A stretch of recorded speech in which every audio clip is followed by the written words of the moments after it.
meu bem, sente-se aqui comigo. Deixe-me pegar um cafezinho bem quentinho para nós. Ah, que bom ter você por perto. Já faz tanto tempo que não converso assim, de coração aberto, sobre as coisas da vida. Sabe, a gente chega numa certa idade e as memórias viram quase um tesouro. Algumas reluzem com alegria, outras... outras são como cicatrizes, que doem só de lembrar, mas que nos ensinam tanto. Se eu te contasse que uma única decisão, tomada num piscar de olhos, num momento de dor e revolta, mudou toda a minha vida, você acreditaria?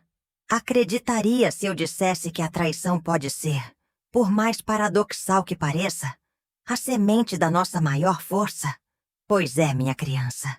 A vida da gente é um novelo de lã, cheio de nós, cores vibrantes e tons mais escuros. E o meu novelo... o meu novelo tem uma história que talvez você nunca tenha ouvido. Uma história de um amor que parecia eterno, de um abandono que me deixou em pedaços e de uma força que eu nem sabia que tinha, que surgiu do lugar mais inesperado, da dor mais profunda. Eu sou Lourdes Aparecida, ou, como a maioria das pessoas me conhece, Dona Lourdes. E hoje, aos meus quase 80 anos, com a memória um pouco embaçada para certas coisas, mas nítida como cristal para outras, eu quero te contar algo que moldou quem eu sou. Algo sobre o homem que amei. Sobre o homem que pensei ter perdido. E sobre o homem que se atreveu a usar a minha história, a minha dor, contra mim. É uma história longa, mas cheia de reviravoltas. Então, se você está curiosa, se inscreva no canal, deixe um like nesse vídeo e me conte nos comentários se você já sentiu que o destino te pregou uma peça. Porque, meu bem, a minha peça foi das grandes. A minha vida começou de um jeito bem simples, viu? Eu nasci e cresci numa cidadezinha do interior de Minas Gerais. Uma vida pacata, com cheiro de terra molhada e café fresco.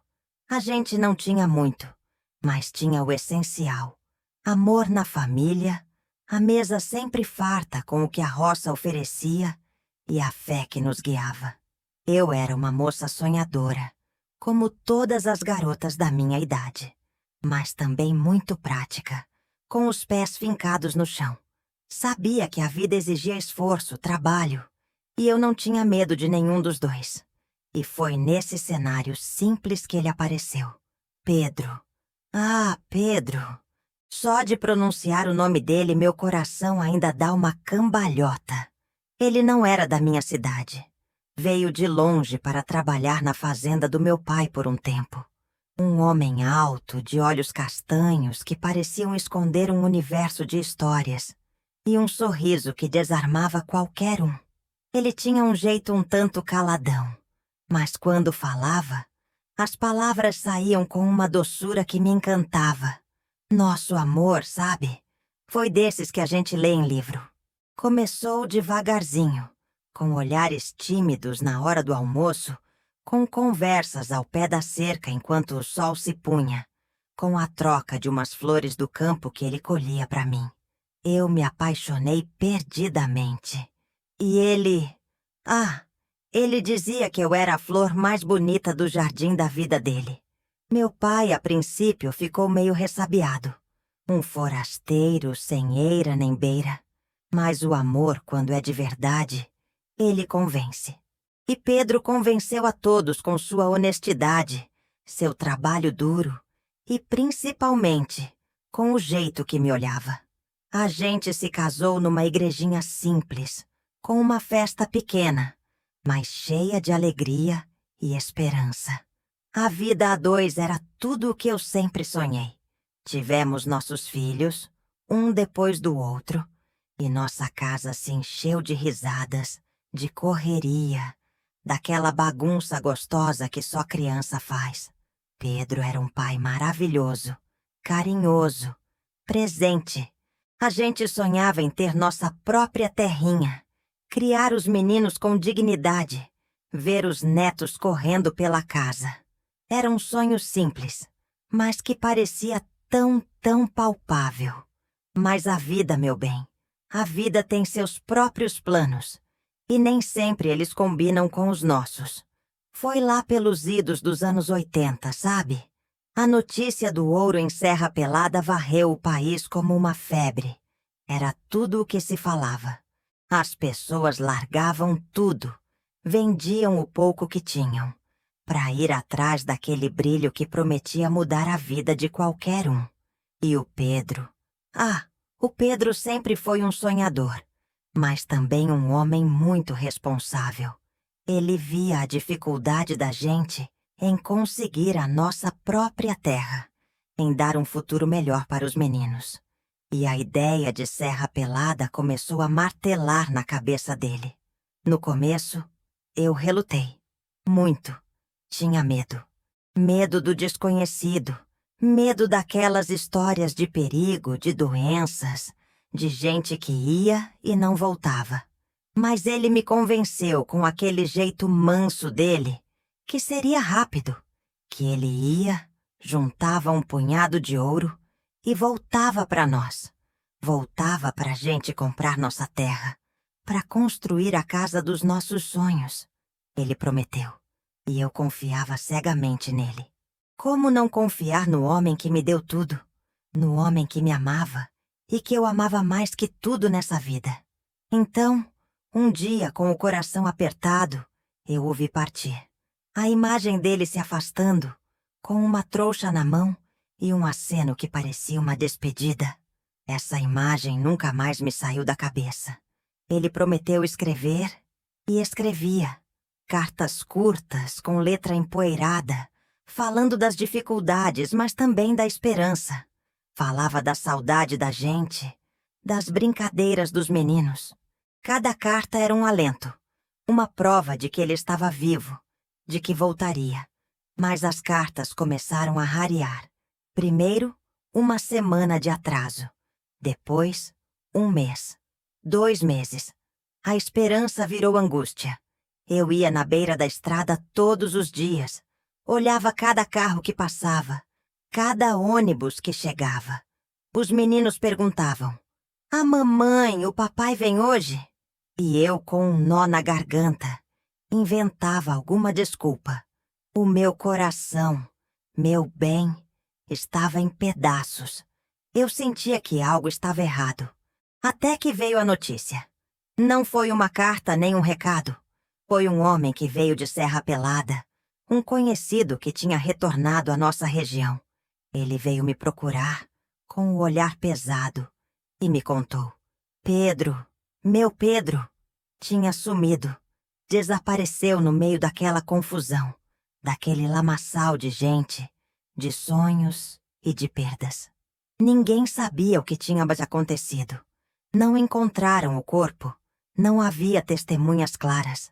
Mas naquelas terras, sumir significava uma coisa só. Ele estava morto. Meu mundo, meu bem, desabou. Foi como se o chão tivesse sido arrancado dos meus pés. A dor era física. Apertava o peito. Impedia a respiração. Eu chorei dias e noites. Chorei pela perda do meu amor. Chorei pelos meus filhos que ficariam sem pai. Chorei pelos sonhos que a gente tinha e que viraram pó. Os vizinhos, a família, todos tentavam me consolar. Mas a dor era só minha e parecia infinita. Eu não tinha tempo para me afundar no luto. Não completamente. Tinha meus filhos, pequenos, dependendo de mim. Tinha que ser forte por eles. E foi o que eu fiz. Juntei os pedaços do meu coração, um por um. Enxuguei as lágrimas e prometi a mim mesma que faria de tudo para que meus filhos tivessem uma vida digna. Para que o sacrifício do Pedro, pois eu sempre acreditei que ele se foi tentando nos dar algo melhor, não fosse em vão. A vida me ensinou a ser uma leoa. Comecei a trabalhar ainda mais duro. Fazia quitutes para vender na cidade. Lavava roupa para fora. Plantava na horta para alimentar a família e vender o excedente. Cada moeda que eu guardava Era um tijolo na construção de um futuro para os meus meninos. Passei por muitas dificuldades. Sim, noites em claro, preocupações com as doenças dos filhos, com as contas que não fechavam. Mas eu nunca desisti. A memória do Pedro me dava força, e o amor pelos meus filhos me impulsionava. Os anos foram passando. Os meninos cresceram, se formaram, construíram suas próprias famílias. Eu vi meus netos nascerem, vi a alegria voltar a preencher os cantos da minha casa. Construí uma vida sólida, confortável, fruto de muito suor e sacrifício. Eu tinha minha casa própria, minhas economias, a segurança que sempre busquei para minha velhice. E, embora a saudade do Pedro nunca tivesse desaparecido completamente, ela havia se transformado em uma lembrança doce, uma presença constante no meu coração. Eu havia aprendido a viver com a ausência dele, a aceitar o que a vida me deu. Eu estava em paz, até que o telefone tocou, e o mundo que eu achava estar em ordem virou de cabeça para baixo de novo. Era uma voz meio rouca que se apresentou como um antigo conhecido de Serra Pelada. Ele disse que tinha notícias do Pedro. Notícias? Eu perguntei, sentindo um arrepio na espinha. Uma mistura de medo e uma fagulha de esperança absurda. Ele me disse que Pedro estava vivo, que tinha sido encontrado debilitado, sem memória por muitos anos, vivendo em um vilarejo distante, que agora a memória dele estava voltando, e ele só falava de mim, dos filhos, que queria voltar.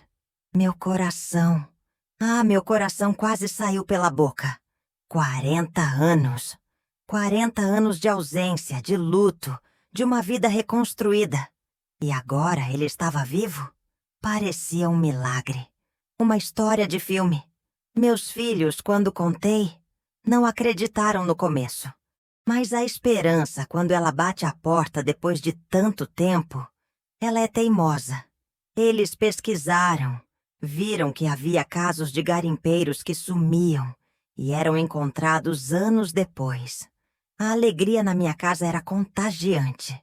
Era como se o tempo tivesse voltado, como se a dor de tanto tempo pudesse, de alguma forma, ser apagada.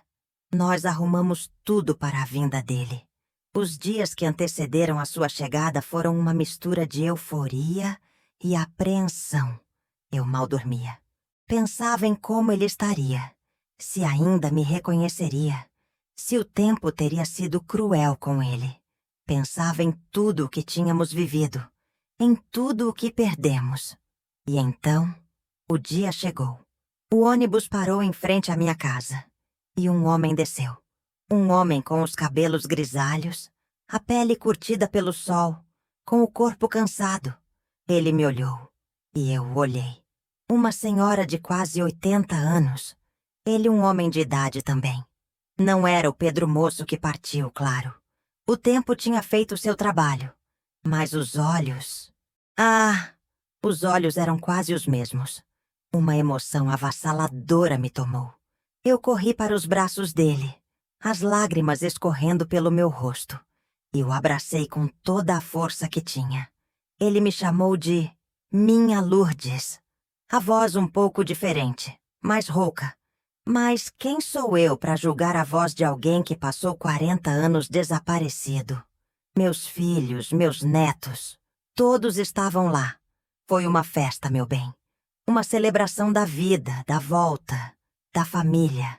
Parecia que o sol tinha voltado a brilhar na minha casa de um jeito que eu não via há décadas. Ele tinha muitas histórias para contar, ou pelo menos, a versão que ele se lembrava. Falava da confusão em Serra Pelada, do acidente que o deixou ferido e desorientado, da perda da memória que o fez vagar por vilarejos distantes, sem saber quem era. Contou como, aos poucos, as lembranças foram voltando, como um quebra-cabeça que se monta pedaço por pedaço, até que um dia ele se lembrou do meu nome, dos nossos filhos, e com a ajuda de um bom samaritano, conseguiu entrar em contato. Eu estava feliz, muito feliz. Mas, sabe, Dona Lourdes sempre foi uma mulher de intuição. E essa intuição, construída ao longo de uma vida de desafios, nunca me enganou. Desde os primeiros dias da volta do meu Pedro, uma sementinha de dúvida começou a brotar em meu coração. Uma sementinha pequena, quase insignificante no meio de tanta alegria, mas que se recusava a desaparecer. No começo, eu atribuía a diferença ao tempo. 40 anos são 40 anos, não é? As pessoas mudam. A voz, os gestos, a própria forma de se expressar. Mas eram pequenos detalhes. Pedro, meu Pedro, sempre teve um jeito de coçar a nuca quando estava pensativo. Este fazia um movimento diferente com a mão. Pedro amava café preto, sem açúcar, bem forte. Este pedia com um pouquinho de açúcar. Pedro tinha uma mania de assoviar uma musiquinha antiga quando estava feliz. Uma melodia que só nós dois conhecíamos. Ele não assoviava. Ou, quando eu tentei fazê-lo lembrar da música, ele desconversou, disse que a memória ainda estava fraca. Eu me sentia culpada por ter essas dúvidas. Como podia duvidar do homem que tinha sofrido tanto? Que tinha voltado do mundo dos mortos? Meus filhos estavam radiantes. Os netos adoravam o avô que ressurgiu. Eu não queria estragar a felicidade de ninguém. Mas a semente da dúvida continuava lá, crescendo um pouquinho a cada dia. Comecei a observá-lo, discretamente, claro, como uma sombra. Prestava atenção em cada palavra, em cada gesto, em cada reação. Ele era carinhoso, atencioso, sim. Falava dos nossos filhos com um carinho que parecia genuíno. Mas faltava algo. Aquele brilho nos olhos quando a gente se olhava. Aquela conexão profunda que só existia entre mim e meu Pedro. Era como se ele soubesse as histórias, mas não tivesse vivido as emoções por trás delas. Uma noite, enquanto conversávamos, eu mencionei um pequeno defeito que o Pedro tinha no dente da frente. Um dentinho um pouco torto. Ele apenas sorriu, e os dentes dele eram perfeitos. Eu quase desmaiei. Ele poderia ter arrumado, pensei. Mas o Pedro moço tinha vergonha desse dente. Ele jamais teria arrumado. Ele o considerava uma parte dele, uma imperfeição que o fazia único. E esse homem... ele não tinha esse dente torto. Meu estômago gelou. A intuição virou certeza, mas uma certeza dolorosa, aterrorizante. Eu não estava recebendo meu Pedro de volta. Estava recebendo um impostor. Mas por quê? Por que alguém faria isso? Qual seria o motivo? Comecei a ligar os pontos. Ele fazia muitas perguntas sobre as minhas economias. De forma sutil, claro. Minha velha, você sempre foi tão econômica, guardou bastante, não é? Ou, esses garotos já estão pensando na herança da mãe, né? Você tem que guardar o seu. Ele falava dos meus bens, da minha casa, do dinheiro que eu tinha juntado com tanto sacrifício, com um interesse que não era de alguém que só queria retomar a vida. Era um interesse financeiro. A dor da traição me invadiu de novo. Não a dor do abandono do Pedro, mas a dor de ser enganada, de ver a minha família sendo manipulada. Aquele homem estava usando a minha história, a minha fragilidade, o meu amor perdido, para um propósito nefasto. Ele queria o meu dinheiro. Ele queria destruir a paz que eu tinha construído com tanto esforço. E a raiva... a raiva me deu uma energia que eu não sabia que ainda possuía. Eu tinha aguentado a partida do meu amor. Tinha criado meus filhos sozinha. Tinha lutado contra a pobreza. Tinha sobrevivido a tantas perdas. E agora, um homem ousava vir para a minha casa, para o meu lar, e tentar me roubar? Não. Isso eu não permitiria. De jeito nenhum. Mas como desmascará-lo? Ele tinha todas as informações sobre o Pedro, sobre a nossa vida. As histórias que ele contava batiam, em sua maioria. Ele sabia detalhes íntimos que só o meu Pedro poderia saber. Ou que um companheiro de garimpo que conviveu muito de perto com ele e que ouviu todas as suas confidências poderia ter memorizado. Sim, essa era a chave. Ele tinha se aproveitado da morte real do meu Pedro para roubar a identidade dele.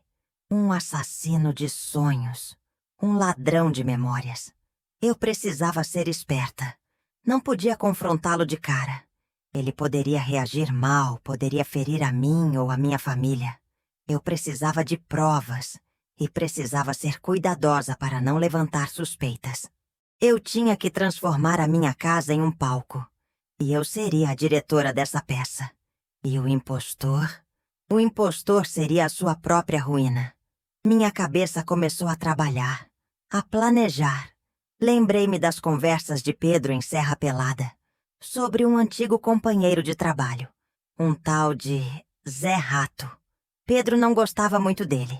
Dizia que era um homem de caráter duvidoso, invejoso, que ele era um falador, que sempre se intrometia nas conversas alheias e que era muito ambicioso.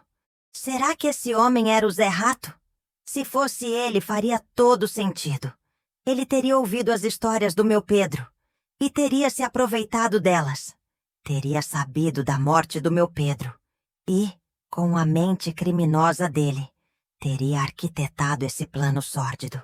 Eu decidi usar as memórias do meu Pedro contra ele.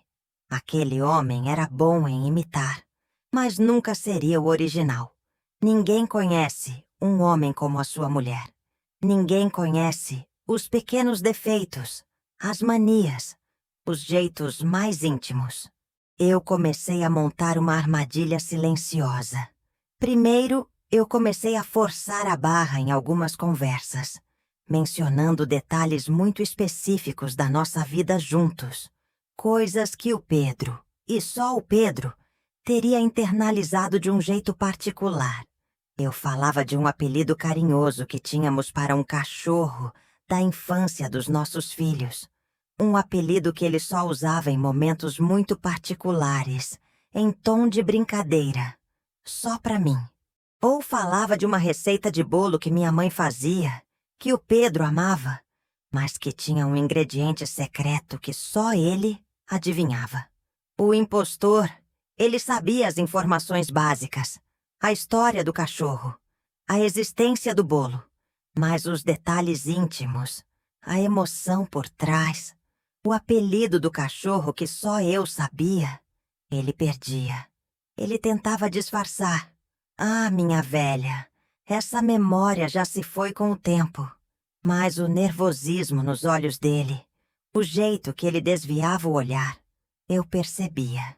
Em seguida, comecei a observar a forma como ele interagia com os nossos filhos.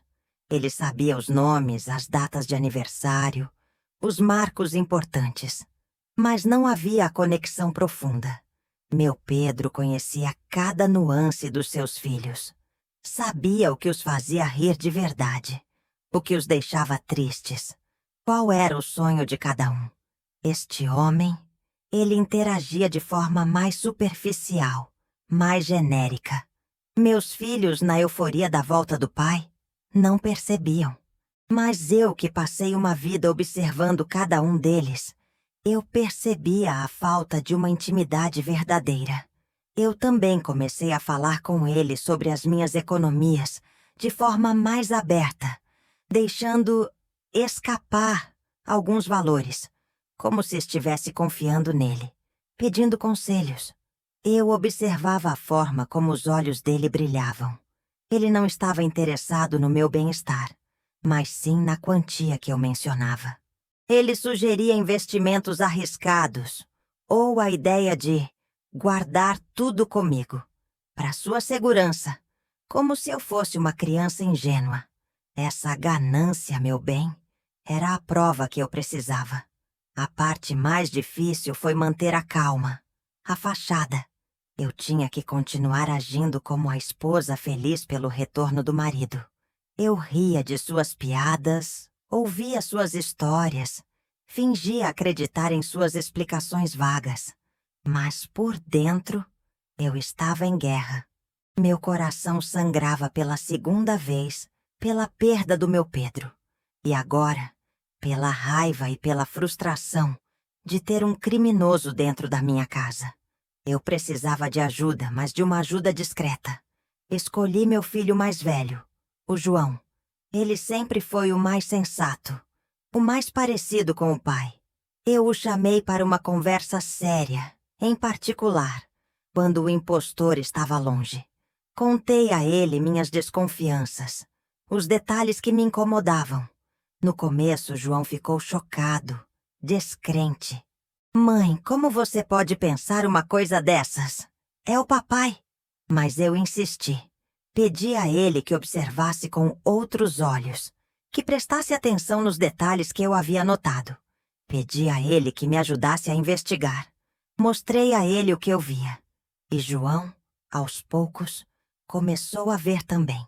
As pequenas inconsistências, as reações que não batiam, o interesse excessivo pelo meu dinheiro. A dúvida, então, também se instalou no coração dele. Juntos, João e eu, começamos a refinar a armadilha.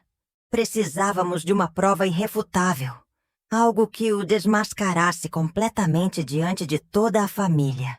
E, principalmente, algo que a polícia pudesse usar. Eu queria que ele fosse responsabilizado pelos seus atos. A ideia que tivemos foi simples, mas eficaz. Meu Pedro, o verdadeiro, tinha um hábito muito peculiar. Ele costumava escrever uma pequena mensagem, um verso, um desenho simples, em lugares inusitados. Numa carta para mim, ele sempre rabiscava um pequeno sol no canto inferior direito. Na folha do calendário, quando um dia importante chegava, ele desenhava uma pequena estrela ao lado da data. E, numa ocasião muito especial, quando nossos filhos eram pequenos, ele fez um pequeno desenho de um coração com nossas iniciais, atrás de um quadro que ficava na sala, um quadro que ele mesmo emoldurou. Esse quadro nunca tinha saído da sala. Eu sabia que ele jamais teria esquecido um gesto tão íntimo, tão nosso. Eu sugeri casualmente durante o almoço que talvez fosse bom rever as fotos antigas, as lembranças do passado, e, com a desculpa de organizar a sala, pedi para João tirar o quadro da parede. O impostor que estava na sala ficou um pouco tenso, mas tentou disfarçar. Ele não sabia o que viria. Quando João tirou o quadro, eu me virei para o impostor, com um sorriso que disfarçava a tempestade que rugia dentro de mim. Ah, meu amor, eu disse com a voz embargada. Lembra daquele dia em que você fez um desenho especial para mim, atrás desse quadro? Foi quando o João fez 5 anos, e você disse que era um segredo nosso, que o amor nunca acaba. Ele engoliu em seco. Aquele desenho era uma prova muito particular. Não era algo que um companheiro de garimpo teria ouvido em uma conversa casual. Era um segredo íntimo. Um carinho nosso. Desenho! Ah, minha velha, minha memória. Sabe como é? Ele gaguejou, a voz falhando. Não, Pedro, eu disse, minha voz endurecendo. Você nunca esqueceria. Era um coração, com as nossas iniciais. Eu me lembro perfeitamente. João já estava com o quadro na mão, virando-o lentamente. Ele me olhou, e eu fiz um pequeno sinal com a cabeça.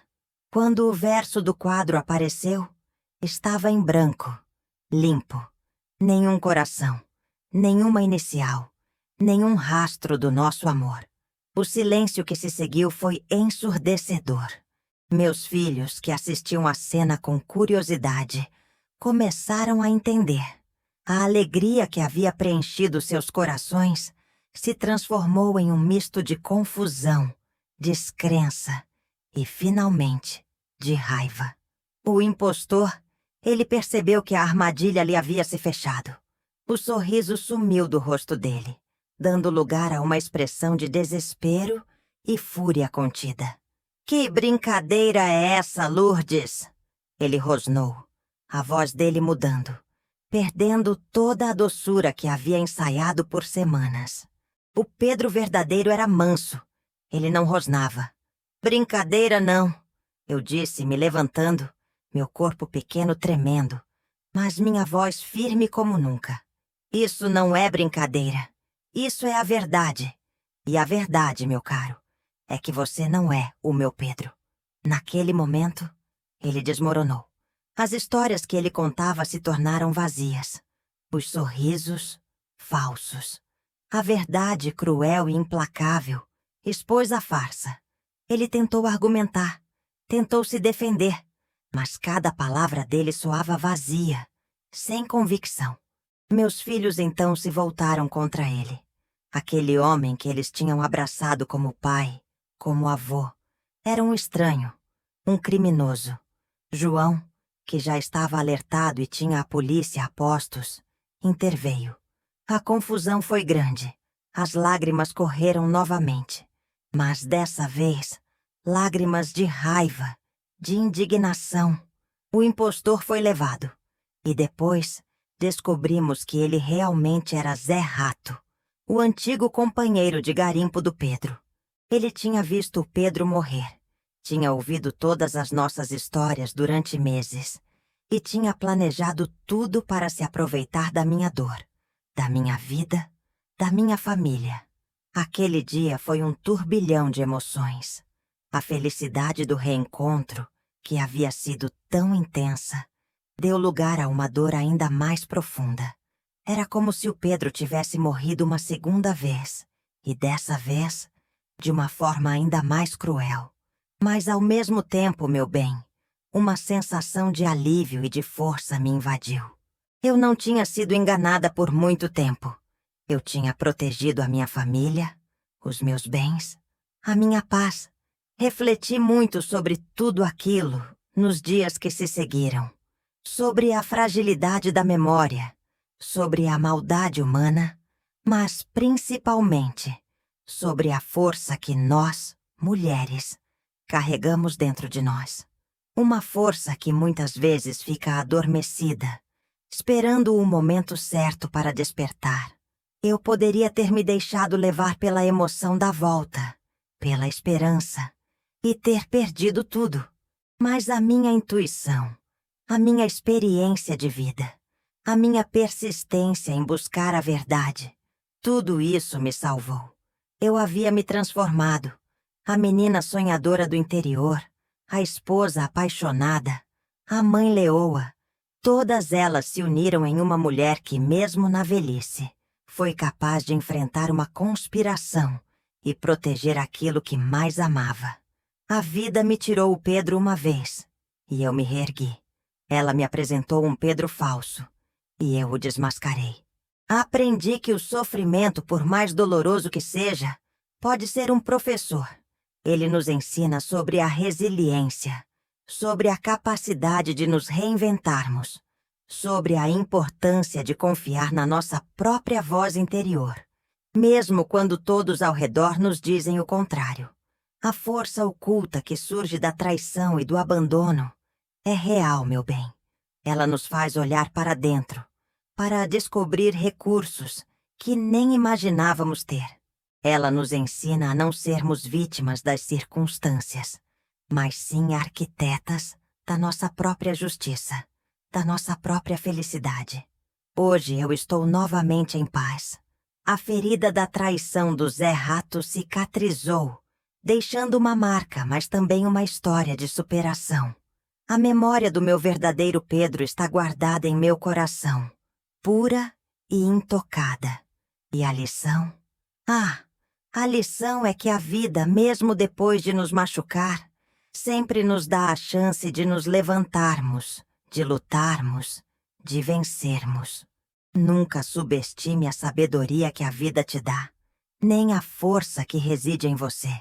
Se essa história tocou seu coração, Se te fez pensar na sua própria jornada, deixe seu like, inscreva-se no canal para mais histórias como essa e compartilhe com alguém que precise ouvir uma mensagem de força. E lembre-se, minha criança, por mais que a vida tente te derrubar, você sempre terá a capacidade de se levantar e de ser mais forte do que jamais imaginou.